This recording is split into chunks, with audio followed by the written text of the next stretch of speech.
రేపు అర్ధరాత్రి నుంచి జనవరి 4 దాకా రాష్ట్రంలో క్యాబ్ డ్రైవర్ల బంద్ నిర్వహిస్తున్నారు. ఓలా, ఉబర్ సంస్థలతో తాము రోడ్డు పాలయ్యామని ఆవేదన వ్యక్తం చేస్తోంది తెలంగాణ క్యాబ్ డ్రైవర్స్ అసోసియేషన్. ఇందులో 7,000 మంది సభ్యులున్నారు.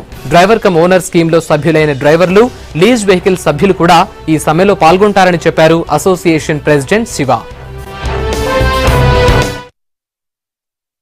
ఓలా, ఊబర్, క్యాబ్ డ్రైవర్ల యొక్క సమస్యలు ఏవైతే ఉన్నాయో ఆ సమస్యల్ని ప్రభుత్వం దృష్టి పెట్టి వాటిని వెంటనే పరిష్కరించే దిశగా అడుగులు వేయాలని చెప్పి Telangana cab drivers and owners association అడుగుతా ఉంది. మిత్రులారా, కంపెనీ జాయిన్ అయ్యేటప్పుడు మీరు ఓలా పార్ట్నర్లు, ఊబర్ పార్ట్నర్లు అని చెప్పి కార్మిక చట్టాలకు వ్యతిరేకంగా, కార్మిక చట్టాలు వర్తించకుండా ఈరోజు మమ్మల్ని కంపెనీలో జాయిన్ చేసుకున్నారు.